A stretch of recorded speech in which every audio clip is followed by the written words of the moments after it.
Bonjour à toutes mes petites lucioles et bienvenue sur ma chaîne. On se retrouve aujourd'hui pour une nouvelle vidéo et pas des moindres, une vidéo qui concerne les soins énergétiques ainsi que la médecine douce.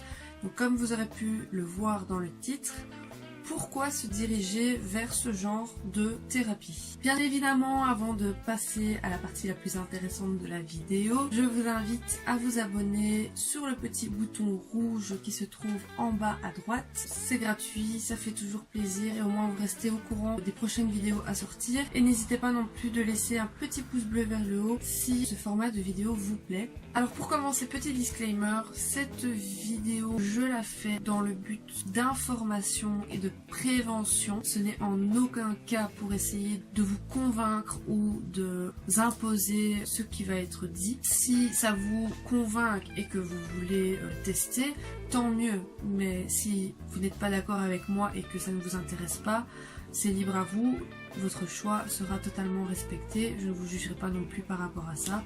Comme je viens de le dire, c'est uniquement dans un but d'information parce que malheureusement il y a énormément d'amalgames concernant ce sujet, donc des thérapies alternatives, des soins énergétiques, et je trouve ça intéressant de faire le point et de mettre en lumière exactement de quoi il s'agit et quels sont les effets.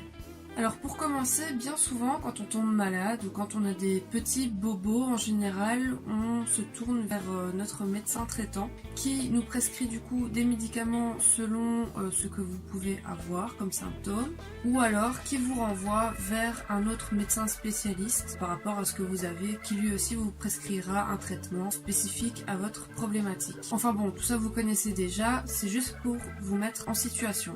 Seulement, vu qu'on fait confiance à ces médecins-là, c'est dans les traditions depuis un certain nombre d'années, ça fait un certain nombre de générations que la médecine traditionnelle est ancrée dans nos traditions, je vais dire, eh bien nous ne nous posons pas assez de questions et nous faisons confiance aveuglément.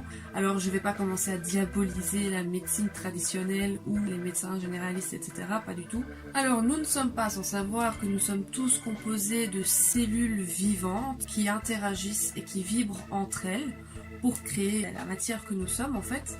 Et ce sont des cellules qui savent détecter s'il y a un intrus. Encore une fois, je ne vous apprends rien, c'est pas pour rien que votre corps se défend quand il y a un virus, ou par exemple quand il y a un corps étranger qui est coincé dans votre corps physique, vos cellules se battent et se défendent contre justement cette intrusion. Ce que nous ne savons pas malheureusement avec la médecine traditionnelle, c'est que celle-ci ne nous permet pas de guérir les cellules qui sont atteintes, mais elle ne fait que cacher la misère, et je prends des pincettes avec ce mot. Pourquoi est-ce que je dis ça? Parce que par définition, les médicaments que les médecins nous prescrivent, nous donnent, ce sont des médicaments chimiques, donc composés de molécules chimiques et non organiques. Nos cellules à nous sont des cellules organiques. On n'a rien de chimique, je veux dire, on n'est pas des mutants, on n'est pas des clones, on est organique, on est fait de matière. Et donc, les molécules qui composent ces médicaments chimiques sont étrangers à nos cellules organiques et donc peuvent être vues comme une menace pour notre corps. Donc non seulement ces molécules chimiques sont étrangères à nos cellules organiques, mais en plus de ça, elles affaiblissent ces cellules, donc nos cellules, et elles affaiblissent aussi les bactéries organiques qui servent au bon fonctionnement de notre système immunitaire, notamment quand vous prenez des antibiotiques. Si vous regardez la définition même d'un antibiotique, étymologiquement, antibiotique veut dire antivie. Et donc les antibiotiques affaiblissent et détruisent ces bactéries qui au final nous protègent contre des intrus en fait. Donc une personne qui va être habituée à ingérer des quantités phénoménales de médicaments chimiques tout au long de sa vie, malheureusement tombera beaucoup plus souvent malade aussi, puisque les médicaments affaiblissent notre système immunitaire et ne permettent plus à nos cellules organiques de se régénérer, de nous défendre et d'être plus fortes. Donc voilà, c'est déjà une bonne raison, un bon système de réflexion pour déjà se dire, eh bien voilà, le système de la médecine traditionnelle, ça traite le problème en surface et encore des fois ça ne fait que le camoufler. C'est pas pour rien que pour certaines personnes vous retournez chez le médecin plusieurs fois par an parce que vous avez des angines chroniques par exemple, parce que vous avez des bronchites chroniques, parce que justement les traitements qu'on vous donne traitent le problème qu'en surface, pas en profondeur. Donc du coup, si on ne se tourne pas vers la médecine traditionnelle, naturellement nous nous tournerons vers les médecines alternatives, médecine douce, thérapie alternative, etc.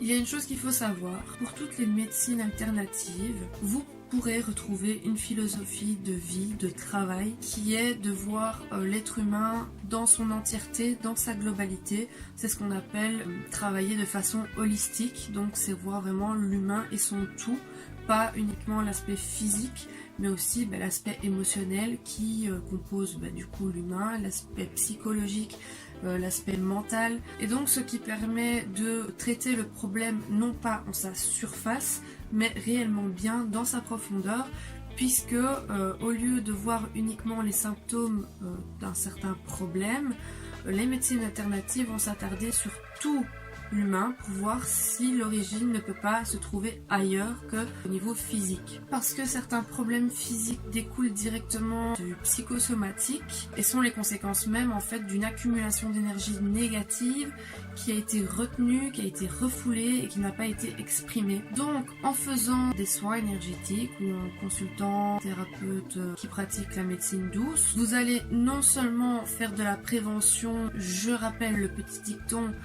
mieux vous prévenir que guérir.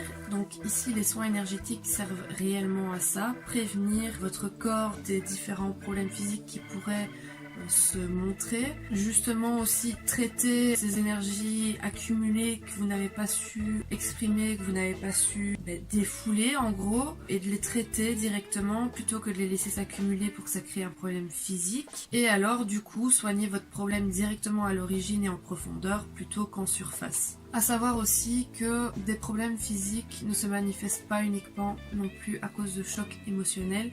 C'est un tout, encore une fois, tout est lié, c'est une globalité. Il y a énormément de facteurs à prendre en compte dans notre environnement et en nous-mêmes aussi, qui font que notre énergie baisse, ou alors que justement il y ait de trop grosses doses d'énergie négative qui s'accumulent autour de nous, en nous, et qui se transforment petit à petit en problèmes physiques, en maladies. Et bien souvent il faut savoir que notre corps nous lance des signaux pour nous dire attention parce que là il y a un excès d'énergie négative, si tu ne l'évacues pas, ça va se transformer en maladie. Sauf que comme on n'est plus du tout habitué à écouter notre corps, et bien nous ne faisons pas attention, et donc du coup ces bêtes petits signaux qui nous préviennent clairement qu'il faut agir avant que ça se dégénère, pour nous ils sont pas importants et on les laisse souvent de côté, on les minimise, et au final c'est comme ça qu'on tombe malade aussi. Et donc voilà, avec la médecine alternative, avec les médecines douces, non seulement vous allez traiter le problème physique, mais ça va traiter aussi le problème émotionnel qui y était lié. Ça va aussi traiter peut-être le blocage qui a créé cette émotion qui s'est transformée en problème physique. Et si on veut aller voir encore plus loin, ça peut aussi traiter la blessure que vous avez vécue étant petit, peut-être la blessure d'abandon par exemple, qui a créé ces blocages,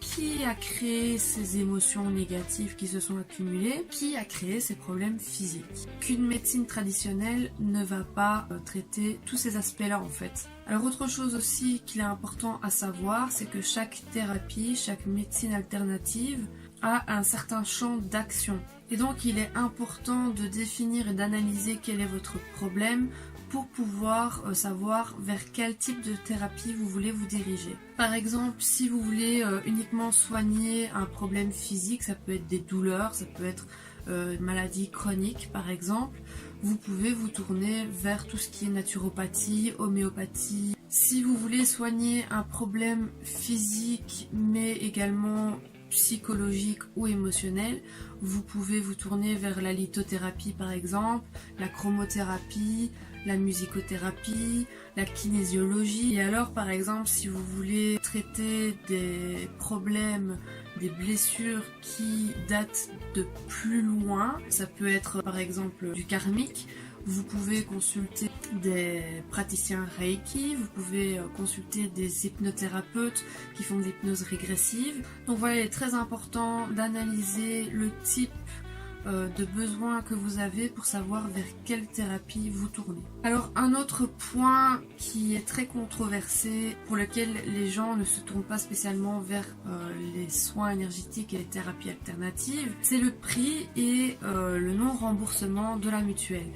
Malheureusement, évidemment, ce ne sont pas encore des médecines et des thérapies qui sont reconnues par l'État et donc non remboursables. Je vais généraliser, je vais faire une moyenne. Quand vous allez consulter un thérapeute énergétique, que vous allez faire un soin, vous allez mettre, on va dire, environ 50 €. La séance dure en général entre 1 heure et 3 heures. Par exemple, je prends l'exemple de l'hypnose régressive, ça dure quand même 3 heures. C'est un soin qui va régler le problème directement à sa source. Oui, vous allez devoir consulter le thérapeute peut-être 3 fois sur l'année parce qu'il faut un certain temps entre chaque séance, parce qu'il faut quand même le temps que votre corps intègre le soin, que votre inconscient intègre le soin et ainsi de suite, le temps que ça agisse en fait. C'est pourquoi en général pour un problème, je dis bien, on va consulter peut-être 3 fois sur l'année ou 4 fois sur l'année un thérapeute énergétique. Donc ça va être 4 fois 50 €, vous n'êtes pas remboursé par la mutuelle, mais si on prend en compte qu'au bout de ces 4 fois votre problème a disparu parce qu'il a été traité directement à sa source et que ça a été guéri, c'est 200 € que vous aurez investi mais que vous ne devrez plus remettre par la suite. Que si vous allez chez votre médecin traitant, donc j'ai parlé d'un problème chronique par exemple, vous avez 6 fois sur l'année une angine chronique. 6 fois sur l'année vous allez voir votre médecin, où il vous prescrit des antibiotiques, où il vous prescrit des médicaments. Si vous devez voir sur le long terme, vos angines, l'année suivante, vous allez en refaire. L'année encore après, vous allez en refaire. Pourquoi? Parce que le problème peut-être psychologique ou émotionnel qui est derrière n'a pas été traité. Et au final, si vous faites l'accumulation de tout ça, l'accumulation de tous ces coûts que vous aurez à faire en termes d'années, la médecine traditionnelle va vous coûter beaucoup plus cher que les soins énergétiques. Donc voilà mes petites lucioles, j'espère qu'elle vous aura plu, j'espère qu'elle vous aura aidé à mettre en lumière un petit peu de quoi il s'agissait et de quoi traitent les soins énergétiques et les thérapies alternatives. Donc sur ce, mes petites lucioles, je vous fais d'énormes bisous, portez-vous bien et je vous dis à la prochaine. Bisous.